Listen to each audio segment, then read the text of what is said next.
Hello అమ్మా Rosie, ఎలా ఉన్నావు? ఫాదర్, మీరా? నేనేనని ఎలా కనిపెట్టావు తల్లి? మీ గొంతెలా మర్చిపోతాను ఫాదర్. ఎలా ఉన్నారు? ఆ దేవుని కృపతో బాగానే ఉన్నానమ్మా. నువ్విచ్చే ఫండ్స్ వల్ల మన స్కూళ్ళు, శరణాలయాలు చక్కగా నడుస్తున్నాయి. నువ్వెలా ఉన్నావు తల్లి? మీ ఆశీర్వాదం ఉన్నంత వరకు నాకే లోటు ఉండదు ఫాదర్. రోజీ, నీకో ముఖ్యమైన విషయం చెప్పాలని ఫోన్ చేశాను. చెప్పండి. నే చెప్పబోయేది నీ లైఫ్కి సంబంధించినది. ఈరోజు ఒక లేడీ డాక్టరు మన చర్చికి వచ్చిందమ్మా. ఆవిడ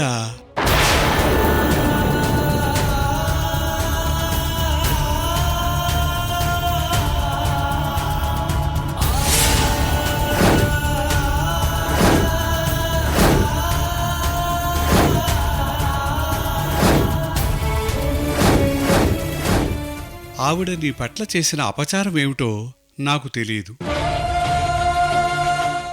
ఆవిడా చెప్పలేదు. ఫాదర్, ఎప్పుడో 25-30 సంవత్సరాల క్రితం జరిగిన అన్యాయం ఏంటో నాకు గుర్తులేదు. ఈ 25 ఏళ్లలో ఎందరో దుర్మార్గులు నన్ను టార్గెట్ చేయాలని, చంపాలని చూశారు. ఆవిడ అంతకు మించిన వివరాలేవీ చెప్పలేదా ఫాదర్? లేదమ్మా. ఆవిడ మారు మనసు పొంది పశ్చాత్తాపంతో చెప్పిన మాటలే నీకు చెప్పాను. నిజానికి కన్ఫెక్షన్ బాక్సులో దేవుని బిడ్డ చెప్పినదేది నేను బయటికి చెప్పకూడదు. వాళ్ళు పాప క్షమాపణ కోసం అవన్నీ చెబుతారు. కాని కంటి ముందు జరిగే అన్యాయాన్ని ఆ పనివాడు పాపము పోగు చేసుకుంటాడని వాక్యము చెబుతుంది.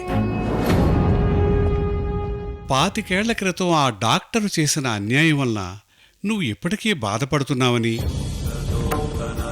అది నీ జీవితంలో తీరని లోటని ఆ డాక్టరు చెప్పడం వలన ఈ విషయం నీకు చెబుతున్నానమ్మా. Thank you father. నా కోసం మీ పరిధిని కూడా దాటి ముందుకొచ్చారు. అదే మీరు నాకు చేసిన పెద్ద ఉపకారం. ఇంకా ప్రశ్నలు అడిగి మిమ్మల్ని ఇబ్బంది పెట్టను. Thank you father. May God bless you child.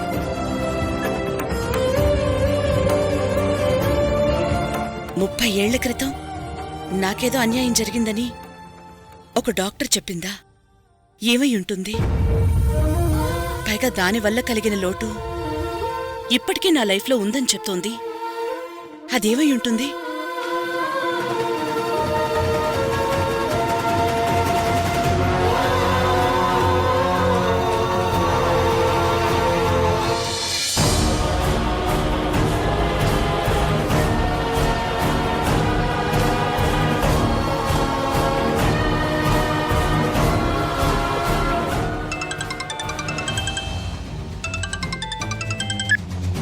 Hello uncle, ఎలా ఉన్నారు?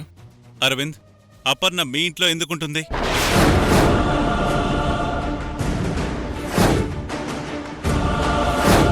చెప్పు అరవింద్, నాకు సమాధానం కావాలి. అంకుల్, నిజానికి అపర్ణ మీద నాకే రకమైన ఎఫెక్షన్ లేదు. కేవలం రోజీ ఆంటీని చల్లబరచడం కోసమే నేను అపర్ణ నా ఇంట్లో ఉంచుతున్నాను. అది కూడా కొద్ది కాలం మాత్రమే. నిహారిక దొరకగానే మనందరం ఆస్ట్రేలియా వెళ్ళిపోదాం.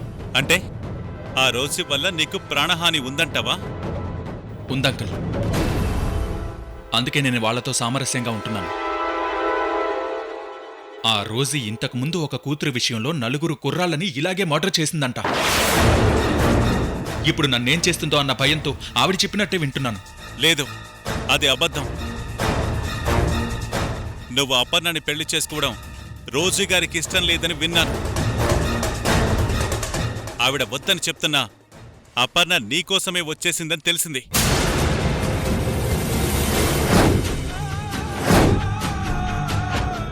మీరు చెప్పేదంతా నిజమే అంకుల్. ప్రస్తుతం రోజీ ఆంటీకి నన్ను అల్లుడిగా చేసుకోవడం ఇష్టం లేదు. ఎందుకని? ఆవిడికెవరో నేను మంచివాణ్ణి కానని చెప్పారంట. అందుకే మా పెళ్లి చేయనంటున్నారు. కానీ అపర్ణ నన్నే పెళ్లి చేసుకుంటానని పట్టుబట్టి కూర్చుంది. రోజీ గారు కాదంటంతో మా పిన్ని దగ్గరకు వచ్చేసింది. సరే, ఇప్పుడు ఏం చేద్దాం అనుకుంటున్నారు? చెప్పాను కదా అంకుల్, ఈ గొడవలన్నీ సర్దుమణిగేదాకా వాళ్ళకు అనుకూలంగా ఉన్నట్టు నటిస్తాను. అది చాలా ప్రమాదం అరవింద్. నువ్వు నటిస్తున్నావన్న విషయం రోజీకి తెలిస్తే నీ ప్రాణం తీస్తుంది. ఈయన గారు ఈ టాపిక్ ఎక్కడికి తీసుకెళ్తున్నాడు? కొంపదీసి తన కూతుర్ని చేసుకోవడానికి సరిపోవు అంటాడా? నాకు నువ్వొకటి, నిహారిక ఒకటి కాదు. నిహారిక దొరికే వరకు నువ్వు మా ఇంట్లోనే ఉండవు. దానివల్ల నిహారికను వెతకడం తేలికవుతుంది. దాంతోపాటు నిన్ను రక్షించుకోవడం కూడా ఈజీ అవుతుంది. అరవింద్, నువ్వు వేరుగా ఎక్కడో ఉంటే ఆ రోజు నిన్ను కూడా కిడ్నాప్ చేయించొచ్చు. అలాగే అంకుల్, మీరు చెప్పినట్టే చేస్తాను. ఇప్పుడు మనం నిహారికని ఎక్కడుంచారో కనుక్కోవాలి. తను దొరికిన తర్వాత నిమిషం కూడా వేస్ట్ చేయకుండా ఆస్ట్రేలియా వెళ్ళిపోదాం. ఆస్ట్రేలియా వెళ్ళాక నీకు నిహారికకు పెళ్లి చేసి నా ఆస్తి వ్యవహారాలన్నీ నీకప్పగిస్తాను.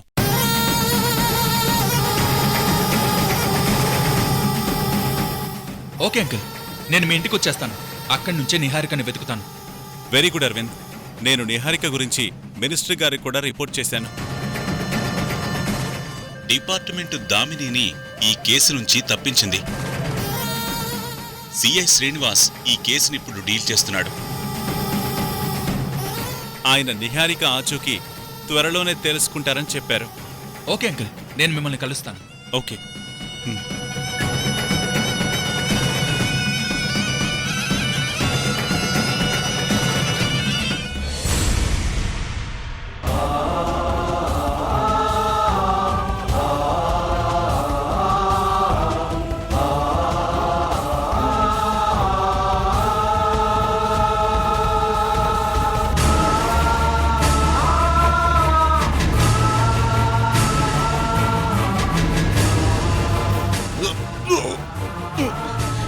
సార్ సార్ ఏమైంది?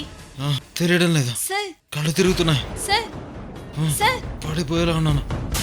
Sir sir sir sir sir stretcher తీసుకురండి.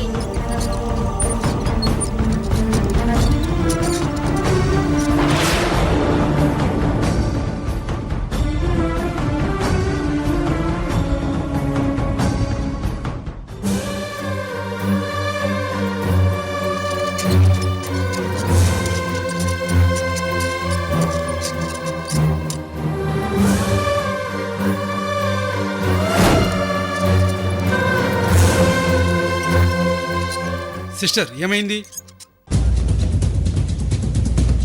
తెలియదు డాక్టర్. ఈయన మన హాస్పిటల్లోకి ఎంటర్ అయ్యి తల పట్టుకుని బాధపడుతూ కళ్ళు తిరుగుతున్నాయి అన్నారు. వెంటనే స్పృహ కోల్పోయారు. ఓకే.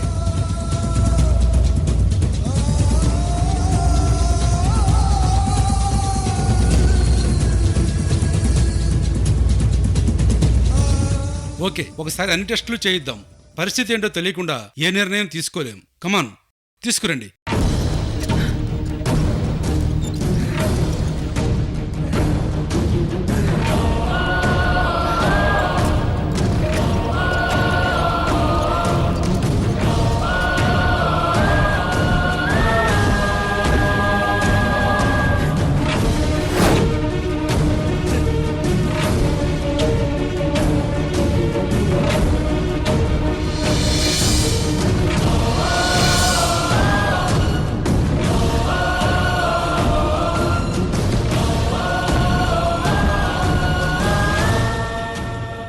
ఇతను ఎవరో ఐడెంటిటీ తెలిసిందా? ఆయన పర్సులో ఐడెంటిటీ కార్డ్స్ ఉన్నాయి డాక్టర్, కానీ ఆ ఫోన్ నెంబర్స్ అందుబాటులో లేవు. సరే, రిపోర్ట్స్ వచ్చిన తర్వాత ట్రీట్మెంట్ స్టార్ట్ చేద్దాం. అలాగే డాక్టర్.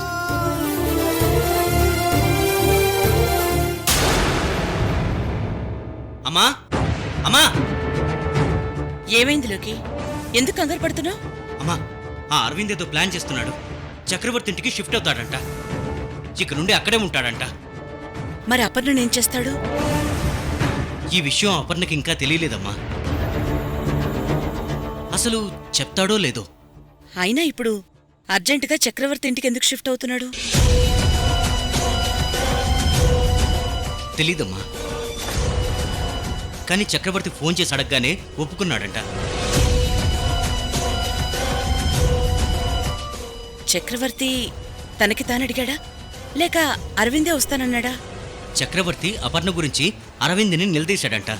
అరవింద్ నీ నుంచి తప్పించుకోవటానికి అపర్ణని ఇంట్లో పెట్టుకున్నానని చెప్పాడంట. చివరికి చక్రవర్తి అరవింద్ని నిహారికు దొరికేంత వరకు తన దగ్గరే ఉండమన్నాడు. ఆ, ఇదంతా నీకెలా తెలుసు? డిపార్ట్మెంట్లో నా ఫ్రెండ్ ఒకడు ఉన్నాడమ్మా. వాడి ద్వారా చక్రవర్తి ఫోన్ని ట్యాప్ చేయించి ఈ విషయం తెలుసుకున్నాను. ఆ చక్రవర్తి అరవింద్ గురించి తెలియక వాణ్ణి ఇంట్లో పెట్టుకుంటున్నాడు. డబ్బు కోసం వాడెంతకైనా తెగిస్తాడు.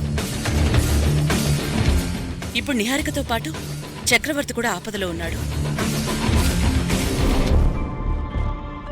నా భయం అది కాదమ్మా. వాడు చక్రవర్తి పంచన చేరి ఇంకెన్ని ఘోరాలు చేస్తాడో. ఎందుకంటే ఇప్పుడు వాడికి ఒక ఎన్ఆర్ఐ సపోర్ట్ ఉంది. ఏడ్శాడు. చక్రవర్తి కూతుర్ని చేసుకున్నంత మాత్రాన వాడేమీ డిక్టేటర్ అయిపోడు. ఆ సంగతి వాడికి తెలుసు. అందుకే ఏ పని చేసినా చాటుగా చేస్తున్నాడు. చక్రవర్తి కూడా అరవింద్నే ఎక్కువగా నమ్ముతున్నాడు. లేకపోతే అలాంటి వాణ్ణి ఇంటికి తెచ్చి పెట్టుకోవటం ఏంటి? కూతురు ప్రేమించిందన్న అభిమానం కావచ్చు, లేదా అరవింద్ నటన చూసి మోసపోనువచ్చు. నాకు అనుమానంగా ఉందమ్మా. ఈ అవకాశాన్ని ఉపయోగించుకుని అరవింద్ చక్రవర్తిని చంపడానికి ట్రై చేస్తాడేమో. కరెక్టే లోకి. సాధారణంగా సీరియల్ కిల్లర్స్ 4 నెలలకి మించి ఎవరిని చంపకుండా ఉండలేరు. అది వాళ్ళ నైజం. అరవింద్కి ఇప్పుడు అందుబాటులో ఉంది చక్రవర్తి మాత్రమే. పైగా చక్రవర్తిని చంపడం వల్ల అతని ఆస్తి నిహారికకొస్తుంది. నిహారికని పెళ్లి చేసుకుంటే అరవింద్కొస్తుంది. అరవింద్ ఈ రకంగా ఆలోచిస్తే చక్రవర్తి గారు ప్రమాదంలో ఉన్నట్టే. అప్పుడు మనం నిహారికతో పాటు చక్రవర్తిని కూడా సేవ్ చేయాలి కదమ్మా. అసలు ఈ అపర్ణ నిజం తెలుసుకుని ఉంటే ఇన్ని ప్రాబ్లమ్స్ వచ్చేవి కావు. హ, ఆ రోజు కూడా తొందరలోనే వస్తుందిరా. వచ్చేలా చేద్దాం.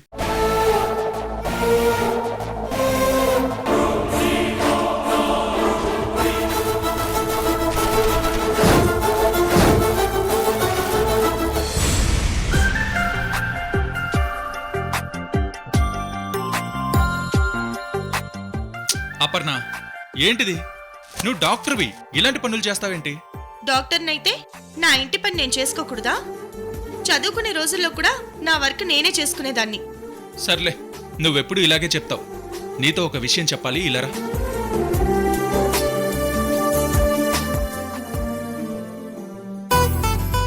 ఏంటి అరవింద్, ఏదైనా ముఖ్యమైన విషయం చెప్పాలా? ముఖ్యమైందంటే అంత ఇంపార్టెంట్ విషయం కాదు, కానీ ఇంపార్టెంట్. అదేదో త్వరగా చెప్పు బాబు, నాకు అవతల బోలెడంత పనుంది. అది కాదపర్ణ.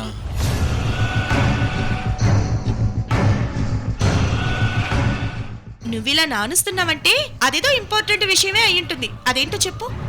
నిహారికని ఎవరో కిడ్నాప్ చేశారు. ఆ విషయం నాకు తెలుసు. ఇంతకీ సంగతి ఏంటో చెప్పు. నిహారికని వెతికి పట్టుకోవడంలో నేను చక్రవర్తి గారికి సాయం చేద్దాం అనుకుంటున్నాను. దానికా ఇంత లాక్ చేస్తున్నావు? తప్పకుండా హెల్ప్ చేయి. పాపం, కూతురు కనపడక ఆయన ఎంత బాధపడుతున్నారో. Thank you Aparna.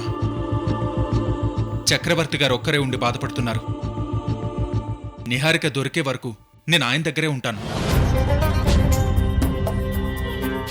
నువ్వు అక్కడుండడం ఎందుకు?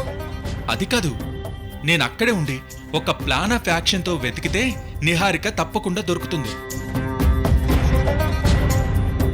కొంచెం ఆలోచించపర్ణ. నిహారికను త్వరగా వెతికితే కథ సుఖాంతం అవుతుంది. చక్రవర్తి గారు తన కూతురుతో ఆస్ట్రేలియా వెళ్ళిపోతారు. నిహారిక వెళ్ళిపోతే మనం హ్యాపీగా పెళ్లి చేసుకోవచ్చు.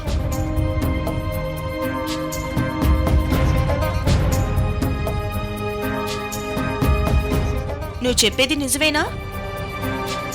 నిహారిక దొరికాక వాళ్ళు నిన్ను కూడా ఆస్ట్రేలియా తీసుకెళ్తారా? నేనేమన్నా ఆవకాయ జాడినా పార్సిల్ చేసి తీసుకుపోవడానికి? ఆల్రెడీ చక్రవర్తి అంకుల్తో నిహారికను పెళ్లి చేసుకోనని చెప్పేశాను.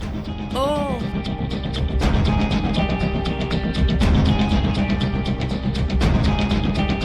అంతేలే, నీకు నా మీద నమ్మకం లేదు. చచా, అదేం కాదు అరవింద్. నాకు నీ మీద నమ్మకం ఉంది. అలాగే ఆ నిహారిక మీద అనుమానం కూడా ఉంది. ఈసారి ఎట్టి పరిస్థితుల్లోనూ నీ చేయి వదిలేది లేదపర్ణ. You are my soulmate.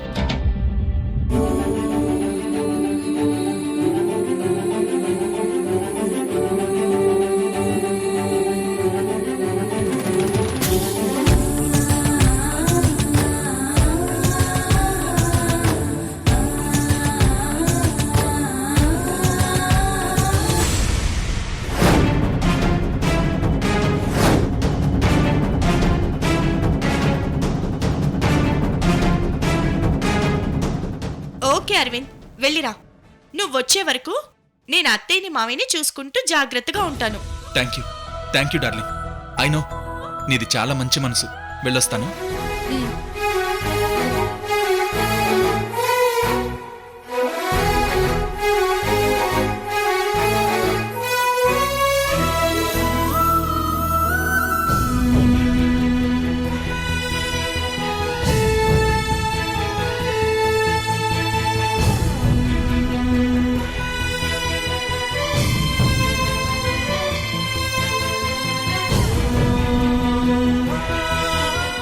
ఏంటమ్మా అలా ఉన్నావు? ఏం లేదు లోకి, కాస్త హెడేక్గా ఉంది అంతే. ఏమైందమ్మా? ఫీవర్గా ఉందా? అదేం లేదులేరా. మహాలక్ష్మి ఏం చేస్తోంది? అదిగో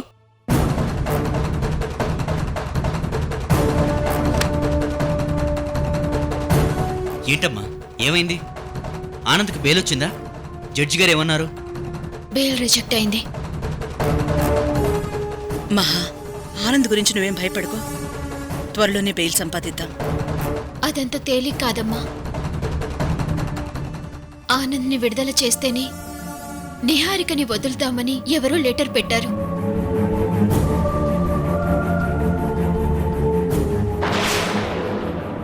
దాంతో ఆనంద్కి నిహారిక కిడ్నాప్తో సంబంధం ఉందని కోర్టు భావిస్తోంది.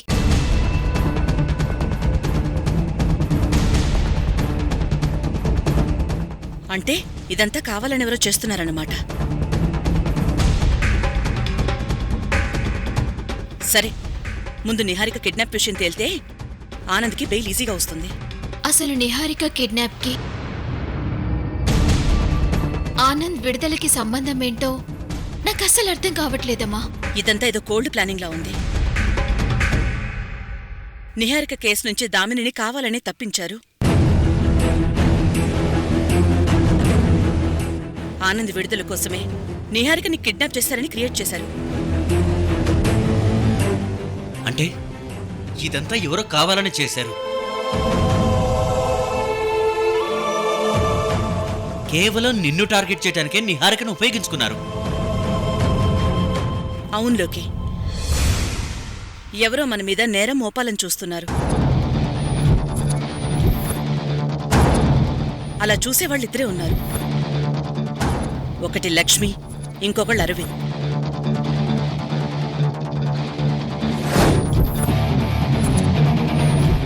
అయితే ఖచ్చితంగా ఇదంతా అరవిందే చేసుంటాడు.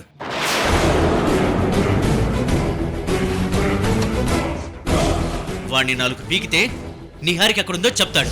లేదు లోకి, అరవింద్ కూడా నిహారి కోసం వెతుకుతున్నాడు. వాడు వెతుకులాట్లో సిన్సియారిటీ గమనించాను. అరవింద్ అయ్యుండడు. లేదమ్మా, ఇది ఖచ్చితంగా అరవిందే చేసుండొచ్చు. ఈ మధ్య లక్ష్మి నువ్వంటే భయపడుతుంది. తనింత పెద్ద కుట్ర చేయదుమా. లేదు, ఆ లక్ష్మి ఒక గుంటనక్క, ఎప్పుడూ వెనకుండే దెబ్బతీయాలని చూస్తుంది. అయినా మొన్న టీవీ ఇంటర్వ్యూలో నిహారికని కిడ్నాప్ నేనే చేశానని వాగింది కదా.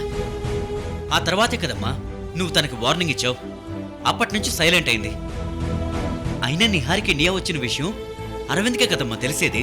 కానీ తను దిగింది లక్ష్మింట్లోనే కదరా. కాబట్టి ముందుగా లక్ష్మికి తెలుస్తుంది.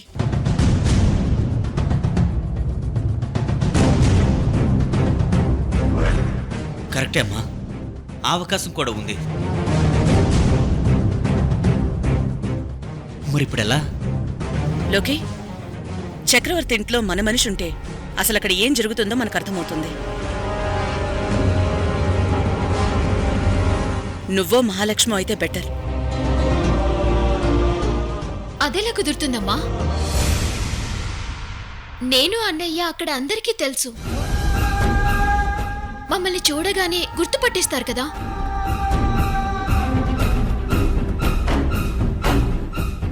మామూలుగా వెళ్తే ఖచ్చితంగా గుర్తుపడతారు.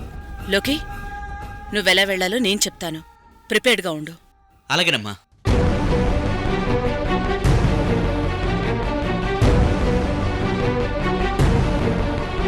సరే అమ్మా. మహా, తలనొప్పిగా ఉంది, కొంచెం కాఫీ తీసుకురా.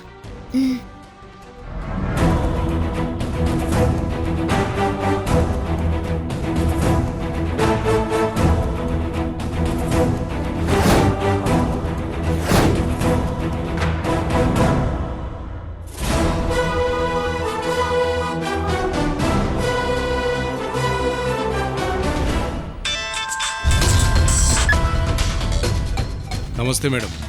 నమస్తే శంకర్. నేను చెప్పిన పని ఏం చేశావు? మీరు ఆర్డర్ వేశాక చేయకుండా ఉంటానా మేడం? అయితే ఆ డాక్టర్ ఎక్కడుందో తెలిసిందా? తెలిసింది మేడం. మిషనరీ హాస్పిటల్లో చావు బతుకుల మధ్య ఉందంట. సరే, నేను ఇప్పుడే అక్కడికి వెళ్తాను. అలాగే మేడం.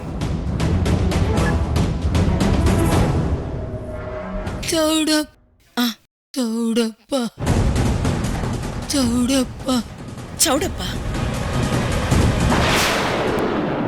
నా కూతురు కోసం నేను ఏదైనా చేస్తాను. అయితే ఒక పని చెయ్యి. నువ్వు కొత్తగా 150 కోట్లు పెట్టి ఒక ఎస్టేట్ కొన్నావు కదా, దాన్ని రిషి పేరు మీద రిజిస్టర్ చేయి.